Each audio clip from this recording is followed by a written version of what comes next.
막힐 때 길을 열어주시는 하나님, 이런 제목으로 여러분에게 말씀을 드리겠습니다.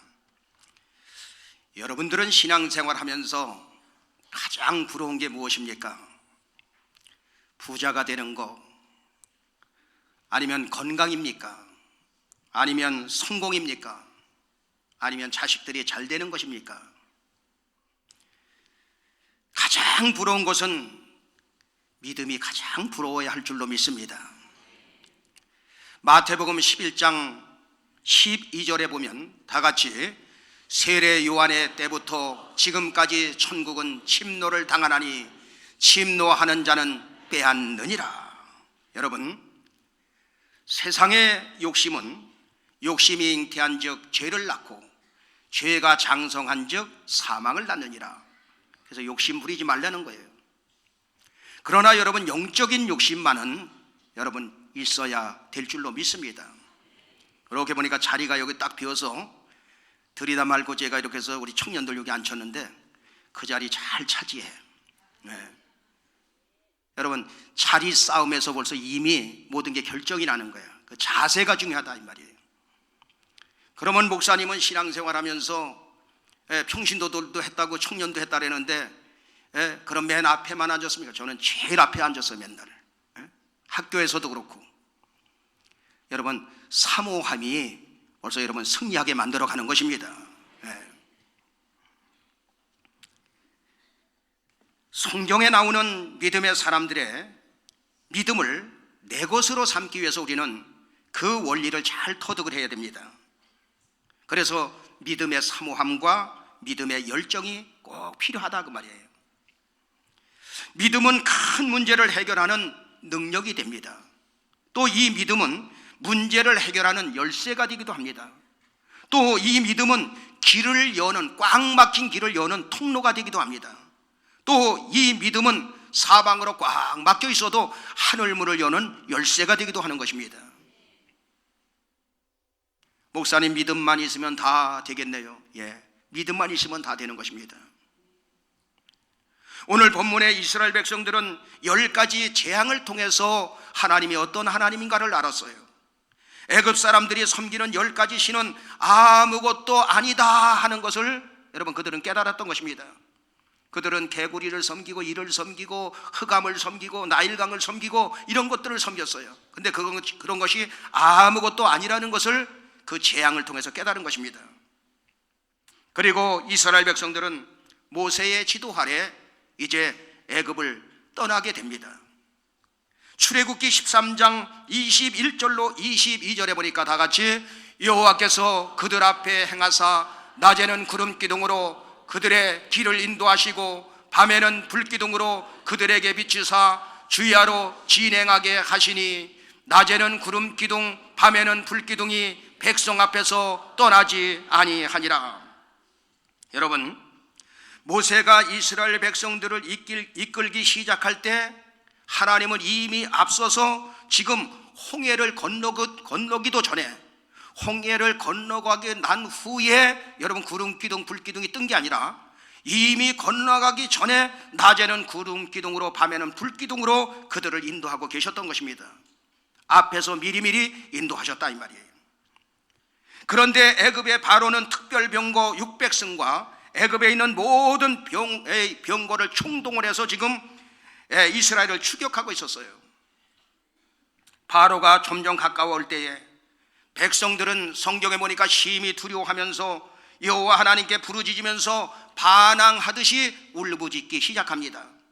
출애굽기 14장 11절에 뭐라고 말씀하고 있습니까? 다 같이 그들이 또 모세에게 이르되 애굽에 매장지가 없으므로 당신이 우리를 이끌어내어 이 광야에서 죽게 하느뇨 어찌하여 우리를 애굽에서 이끌어내어 이같이 우리에게 하느뇨.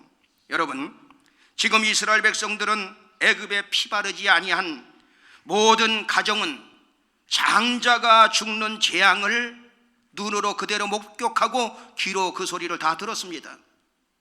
그런데 피바른 가정은 이스라엘 백성들은 한 사람도 나고자가 없이 죽음의 사자가 왔다가 그 재앙이 넘어가는 것을 몸으로 체험하고 경험하고 지금 출애굽하였던 것입니다. 그러한 출애굽하는 그러한 상황이었어요. 거기다 홍해를 건너기 전에 이미 하나님께서는 하늘에 구름을 띄워주시고 그리고 불기둥을 띄워주셔서 너희들을 내가 이렇게 지금 인도하고 있다 하는 것을 눈으로 보여주고 있습니다. 그런데 불신앙의 소리를 말하는데 애굽 사람을 섬기는 것이 광야에서 죽는 것보다 훨씬 낫다는 것입니다. 그러니 우리를 버려두라, 우리는 애굽 사람을 섬기겠다 하고 야단 복속이 난 거예요. 이때 모세는 그들에게 뭐라고 답을 줍니까? 출애굽기 14장 13절로 14절에 보니까 다 같이 모세가 백성에게 이르되 너희는 두려워 말고 가만히 서서 여호와께서 오늘날 너희를 위하여 행하시는 구원을 보라.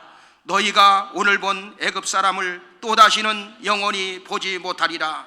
여호와께서 너희를 위하여 싸우시리니 너희는 가만히 있을지니라.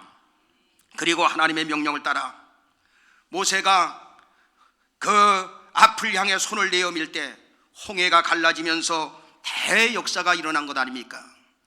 여러분, 모세와 함께한 이스라엘 백성들의 상태는 앞에는 홍해바다, 뒤에는 애굽의 그 강력한 군대가 쫓아오고 있는 이런 상황이었고, 이렇게 할 수도 없고 저렇게 할 수도 없고, 앞에도 장애물 뒤에도 장애물, 사람의 힘으로는 어찌할 수 없는 이러한 상황이었어요. 그런데 이런 상황을 어떻게 오늘 성경에서는 타개해 나가는가? 이 문제를 해결하는 길이 뭔가? 첫 번째, 바로 축적된 믿음의 힘이 길을 열더라 그 말이에요.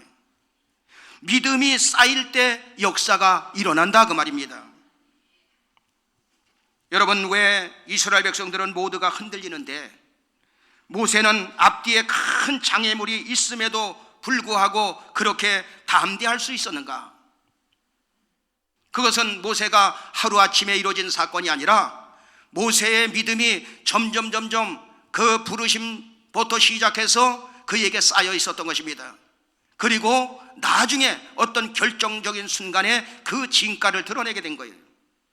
여러분이 잘 아는 대로 모세는 바로의 궁전에 공주의 아들로 있을 때에 그 어머니로부터 모태 교육을 받았어요.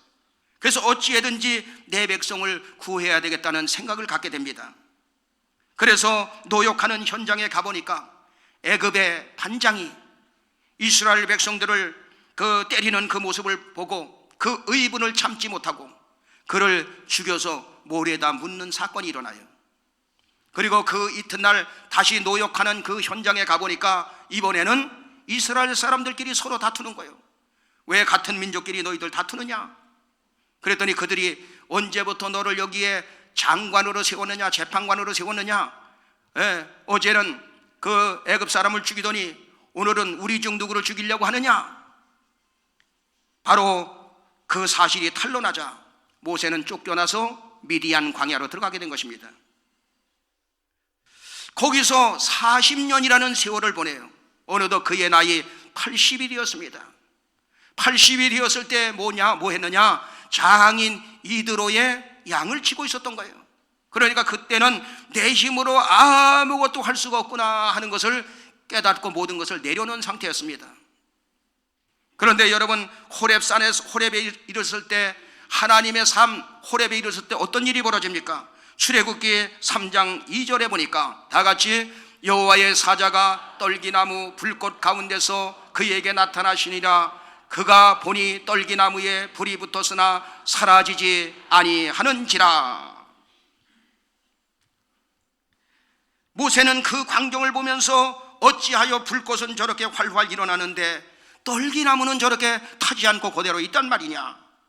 모세는 그래서 가까이 가려고 궁금해서 가려고 하니까 떨기나무 가운데서 모세야 모세야 내가 여기 있나이다 하나님의 부르심의 소리를 듣게 됩니다. 하나님께서 말씀하시는데 출애굽기 3장 5절에 보니까 뭐라고 말씀하고 있느냐? 다 같이 하나님이 가라사대 이리로 가까이 하지 말라. 너의 선 곳은 거룩한 땅이니 네 발에서 신을 벗으라. 여러분, 모세는 호렙산에서 불의 체험을 갖게 되었습니다. 또 그 호렙산에서 80이지만 여러분 80 나이에 하나님 만나는 체험을 다시 하게 됩니다. 그리고 거기서 내 백성 이스라엘을 애굽에서 인도하여 내라는 사명을 받게 됩니다. 그 사명은 다른 사람에게 준 게 아니라 그 당시 모세에게만 준 사건이었어요. 불의 체험은 그 당시 모든 사람에게 준 것이 아니라 바로 특별히 모세에게 그 체험을 하도록 만들었습니다. 모세에게는 이런 것들이 그 마음속에 쌓이기 시작합니다. 그런 것들이 믿음화되기 시작합니다. 그런데 모세는 내가 누구간데 바로에게 가며 이스라엘 자손을 애굽에서 인도해낼 수 있습니까? 나는 자신이 없습니다. 그들이 내 말을 믿지 않을 것입니다. 그들이 내 말을 듣지도 않을 것입니다. 하나님께서 말씀하십니다. 내 손에 있는 것이 무엇이냐? 지팡이입니다. 그러면 그것을 지팡이를 내던져봐라. 그래서 던집니다. 던졌더니 어떤 일이 벌어집니까? 뱀이 되어 움직이는 모습을 본 거예요. 가서 꼬리를 잡아라. 꼬리를 잡으니 다시 지팡이가 됩니다. 지금 모든 사람에게 그런 일들이 일어나는 게 아니라 모세에게 그런 사건이 지금 계속해서 일어나고 있어요. 내 손을 품에 놓으라. 꺼내보니 문둥병이 발해버렸어요. 다시 집어넣어라. 다시 집어넣었다가 꺼내보니 내보니 정상적으로 회복됩니다. 모세는 이런 영적 체험들이 쌓이기 시작합니다. 믿음이 쌓이기 시작했던 거예요. 그리고 애굽의 바로를 만나서 내 백성 이스라엘을 내보내다오. 우리는 희생 제사를 드리려고 우리는 가겠노라. 애굽의 바로가 말을 듣지 않자 하나님의 말씀하신 대로 모세가 지팡이를 내미니 애굽의 강물이, 그리고 애굽의 운하가, 애굽의 우물이, 애굽의 연못이 할 것 없이 모든 물이 피가 되는 역사가 일어나는 것을, 여러분 모세가 지팡이를 내밀 때 그 역사가 일어나는 것을 체험하고 지금 그는 살아가고 있어요. 그리고 여러분 개구리 재앙, 이의 재앙, 파리의 재앙, 10가지 재앙을 통해서 그런 믿음이 점점 쌓여가고 있는 상태라 그 말이에요. 그리고 홍해 앞에 섰을 때 뒤에는 애국 군대가 쫓아올 때 모세의 믿음의 진가가 거기서 드러나게 됩니다. 이스라엘 백성들은 그 장애물 앞에서 원망하면서 불평하면서 불신앙의 소리를 외쳐댔지만 모세는 거기서 너희는 두려워 말고 가만히 서서 여호와께서 너희를 위하여 행하시는 구원의 역사를 보라. 오늘 본 애국 군대를 다시는 보지 못하리라. 여러분 이런 믿음의 고백이 그냥 나왔을까요? 그게 아니라 이 말이에요. 여러분 믿음은 들음에서 나는 것입니다. 여러분들이 신앙생활을 10년을 한 사람도 있고 20년을 한 사람도 있고 오랫동안 태어날 때 못해서 또 신앙생활을 한 사람도 여러분 많이 있습니다. 여러분 믿음을 그대로, 항상 믿음은 약해지는 게 아니라 믿음은 날마다 조금씩 강해져야 할 줄로 믿습니다. 여러분 믿음이 좋아져야 되는 것입니다. 우리는 학교에서 공부를 할 때 초등학교 과정이 있고 중학교, 고등학교, 대학교 과정이 있지 않습니까? 우리 믿음도 똑같다 그 말이에요. 이 믿음도 축적되고 자꾸만 쌓일 때, 그래서 여러분 하나님의 말씀을 계속, 믿음은 어디서 나느냐? 들음에서 나는 거예요. 들음에서 그 하나님의 말씀이 듣고 또 그것이 나에게 믿음화되었을 때, 믿음이 쌓이면 여러분을 통해서, 모세를 통해서 역사가 일어났듯이 여러분을 통해서 하나님의 역사가 일어나게 될 줄로 믿습니다. 그래서 믿음만 가지면 다 된다 이 말이에요. 할렐루야. 믿음으로 승리하시는 여러분 되길 주님의 이름으로 축원합니다. 여러분에게 간증이 쌓이고 믿음이 쌓이게 되길 바랍니다. 여기에 모인 우리 2절 3절 한번 부르겠습니다.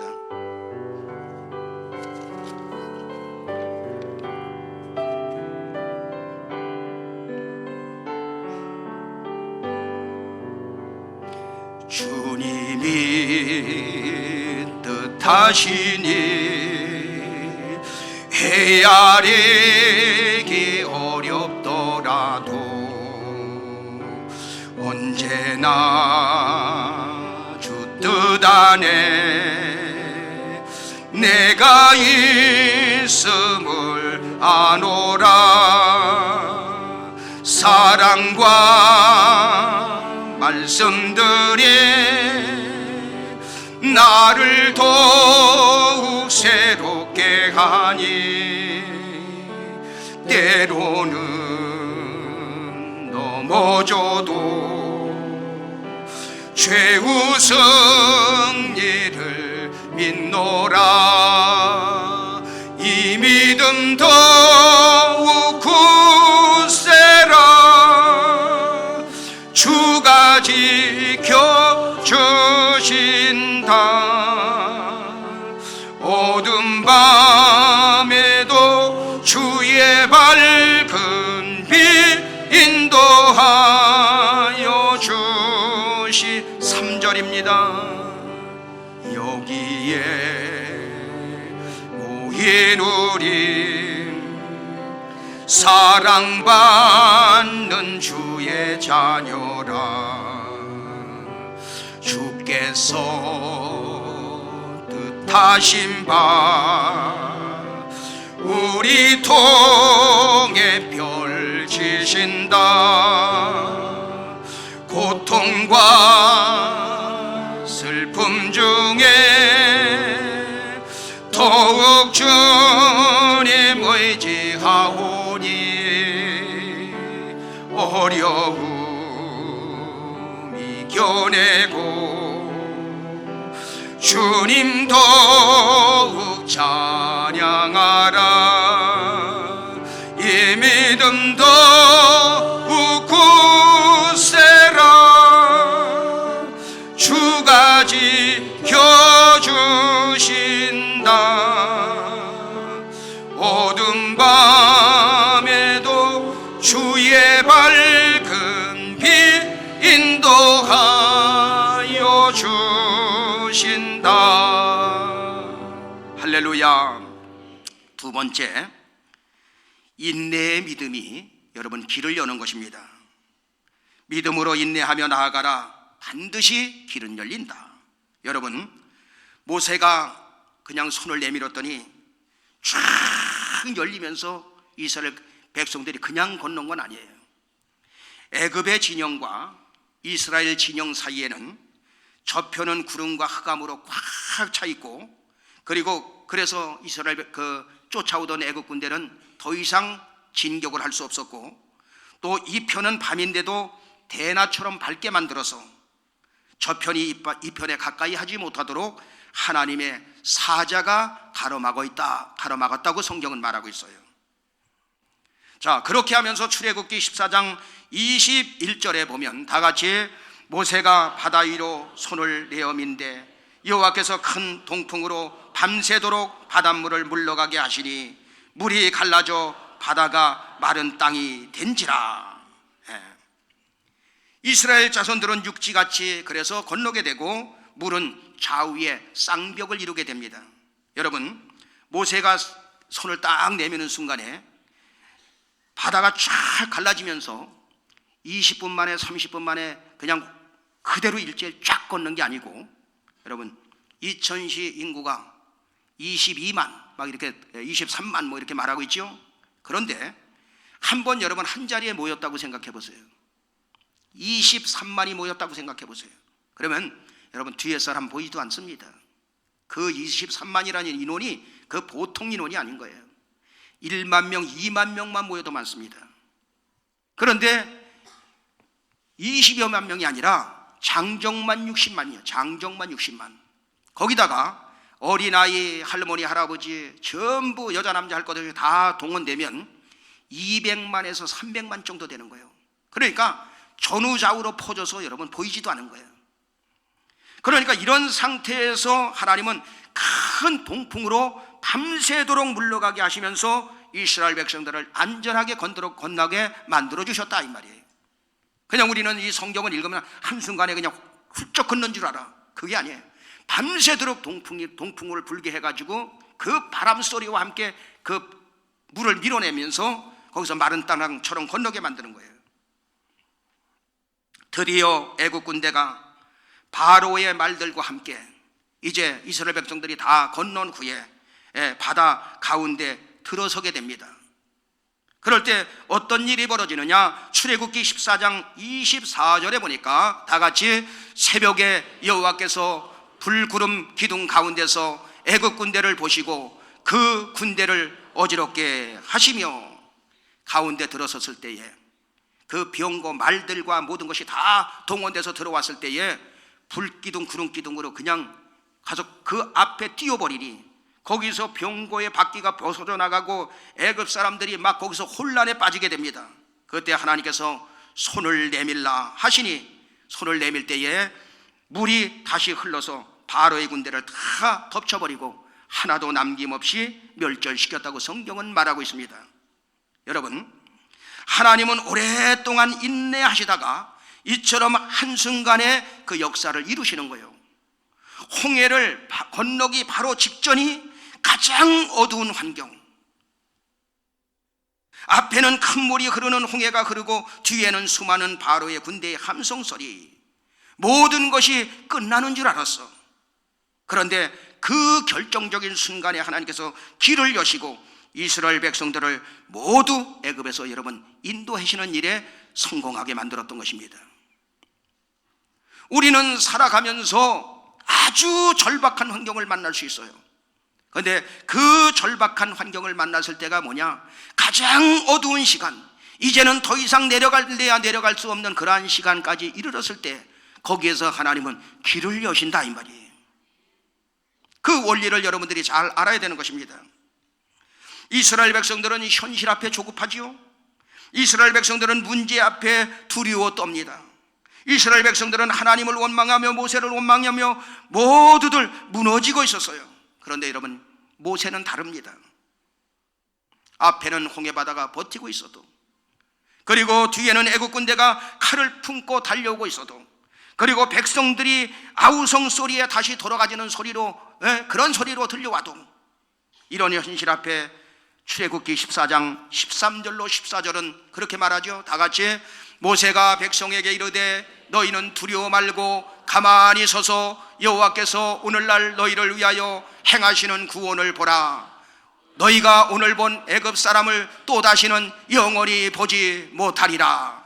여호와께서 너희를 위하여 싸우시리니 너희는 가만히 있을지니라. 모세는 두려워하지 말고 기다려 보아라. 여호와 하나님께서 어떻게 우리를 구하시는지 너희들은 지켜보아라. 우리를 추격하는 애국 군대를 다시는 영원히 보지 못할 것이며 여호와께서 너희를 위하여 싸우시리니 너희는 가만히 인내하며 기다릴 줄 알아라, 그 말이에요. 존경하는 여러분, 믿음의 인내가 길을 여는 줄로 믿습니다. 믿음의 인내가 응답을 이끌어오는 줄로 믿습니다. 그 유명한 신라곤을 쓴 밀턴이라는 사람은 부유한 가정에서 자란 메리라는 여성과 결혼을 하게 됩니다. 그런데 메리는 결혼한 지 한 달 만에 친정으로 돌아가 버렸어요. 그 이유는 밀턴은 청교도적인 신앙관을 가지고 철저히 하나님 중심으로 살았습니다. 그러나 메리는 그것이 싫었어요. 풍요롭고 자유분방한 삶을 살았기 때문에 청교도적인 삶이 싫어서 여러분 떠나게 된 것입니다. 그러나 밀턴은 그런 아내가 다시 돌아오기를 기도하면서 인내하면서 그를 기다리고 있었어요. 어찌된 일인지 메리의 가정이 파탄이 일어나면서 몰락하면서 2년 후에 다시 남편을 찾아와서 용서를 빌면서 다시 하나가 되었습니다. 밀턴의 신혼생활은 불행한 것처럼 남들이 볼 때 그렇게 보였지만 자신의 가정 낙원을 잃어버리면서 인내하면서 기다렸더니 아내 메리도 다시 돌아오게 되었고, 또 그때 기도하면서 불후의 명작 신라곤이란 책을 여러분 출판하게 된 거예요. 우리는 소중한 것을 얻기 위해서 때로는 많은 것을 이룰 수가 있습니다. 그러나 믿음의 인내를 가지고 기도하면 반드시 아름다운 열매를 다시 맺게 될 줄로 믿습니다. 갈라디아서 6장 9절에 보면 다 같이 우리가 선을 행하되 낙심하지 말지니 피곤하지 아니하면 때가 이름에 거두리라. 저는 이 성경 구절을 참 좋아합니다. 우리가 선을 행하되 낙심하지 말지니 피곤하지 아니하면 때가 이름에 거두리라. 인내하며 오래 참으면 반드시 열매를 거두리라, 그 말이에요. 유대인의 지혜서 탈무드에 보면 하나님께서 인간의 눈을 만들 때 흰자위와 그 가운데 그 검은 눈동자를, 까만 부분을 만들었어요. 그런데 물체를 보는 것은 그 흰자위가 보는 게 아니라 검은 눈동자를 통해서 사물을 볼 수 있게 만드셨는데 왜 그렇게 만들 줄 아느냐? 탈무드에는 이렇게 설명하고 있습니다. 너의 현실이, 너의 인생이 아무리 어둡고 너의 눈동자처럼 캄캄하여도 낙심하지 말아라. 절망하지 말아라. 오히려 내 검은 눈동자처럼 그 어둠을 통해서 밝은 미래를 볼 수 있기 때문이다. 여러분, 이렇게 말하고 있습니다. 여러분, 믿음의 인내가 절망을 이기고 밝은 미래를 밝혀주시게 될 줄로 믿습니다. 인내하며 믿음으로 기다리십시오. 인내의 믿음이 승리를 이끌어내는 것입니다. 사방으로 막혀있는 그 문제를 해결하는 것입니다. 우리는 하나님의 말씀으로 사는 사람들이에요. 그래서 말씀을 붙잡고 사는 것입니다. 하나님께서 언제 길을 열어주시느냐? 세 번째, 믿음의 기도가 길을 열어주시는 것입니다. 믿음의 기도. 모세는 앞에는 홍해바다, 뒤에는 애굽군대, 그리고 현실은 백성들의 불신앙의 소리, 아우성치는 소리, 부정적인 소리, 반항하는 소리, 울부짖는 소리, 반역하는 소리, 이런 소리로 가득 찼어요. 이런 상황에 모세는 어떻게 했습니까? 출애굽기 14장 15절로 16절은 그 답을 말하고 있습니다. 다 같이, 여호와께서 모세에게 이르시되 너는 어찌하여 내게 부르짖느뇨? 이스라엘 자손을 명하여 앞으로 나아가게 하고 지팡이를 들고 손을 바다 위로 내밀어 그것으로 갈라지게 하라. 이스라엘 자손이 바다 가운데 육지로 행하리라. 이런 급박한 절박한 상황 가운데 모세는 뭐 했느냐? 가서 하나님 앞에 부르짖어 기도했던 것입니다. 하나님께 부르짖어 기도했더니 응답을 주시는데, 첫째, 이스라엘 자손에게 명하여 앞으로 나가게 만들어라. 두 번째, 지팡이를 들고 손을 바다 위로 내밀어 갈라지게 만들어라. 세 번째, 이스라엘 자손들은 바다 가운데 육지같이 행하도록 만들어라. 여러분, 부르짖어 기도할 때 그 답을 허락해 주신 줄로 믿습니다. 믿음의 기도가 응답의 길을 여는 것을 믿으시면 아멘. 기도만큼 중요한 게 없다, 이 말이에요. 하나님은 모세의 기도를 들어 주신 것처럼 여러분들이 드리는 믿음의 기도를 응답해 주실 줄로 믿습니다. 왜? 믿음의 기도가 길을 열어주시기 때문에. 하나님 아버지는 여러분들이 잘 되기를 원하시는 것입니다. 정리하겠습니다. 지금 이스라엘 백성들의 직면한 문제는 무엇인가? 앞에는 홍해바다, 뒤에는 애굽군대, 그리고 애굽으로 돌아가자는 불신앙의 소리가 하루를 찌르고 있어요. 이런 상황, 이러지도 못하고 저러지도 못하는 상황. 그런데 이 문제를 어떻게 해결했느냐? 첫째, 축적된 믿음의 힘이 바로 길을 열더라. 두 번째, 인내의 믿음이 바로 길을 열게 만들더라. 세 번째, 믿음의 기도가 길을 열어버리게 되는 것입니다. 여러분들이 이 세 가지 붙잡고 모든 어려움을 극복하고 이기고 더 좋은 은혜의 결과가 있게 되길 예수 이름으로 축원합니다. 우리 찬송가 439장 부르면서 말씀을 붙잡고 한번 기도하겠습니다.